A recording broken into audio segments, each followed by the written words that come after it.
मुख्यमंत्री फडणवीस यांची आज पत्रकार परिषद। महायुतीचे काही प्रमुख नेतेही उपस्थित असतील। महिला आरक्षण विधेयकावरून इंडिया आघाडीच्या भूमिकेला लक्ष्य करणार सूत्रांची माहिती। महिला आरक्षण विधेयकाच्या समर्थनार्थ महायुती रस्त्यावर येणार। उद्या भव्य मोर्चाचं आयोजन।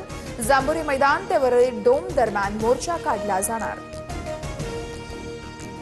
उपमुख्यमंत्री एकनाथ शिंदे आज सातारा दौऱ्यावर। जिल्हा परिषदेच्या 15 नवनिर्वाचित सदस्यांचा सत्कार करणार।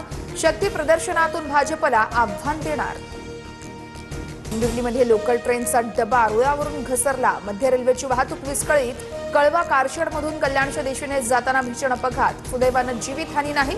सकाळी ऐन गर्दीच्या वेळेस प्रवाशांना मनस्ताप। राज्यात वादळी वाऱ्यासह अवकाळी पावसाचा तडाखा। पंढरपूरसह पुणे, इंदापूर, सोलापुरातही विजांच्या कडकडाटासह पावसाची हजेरी। गारपिटीमुळे अनेक भागात पिकांचं नुकसान।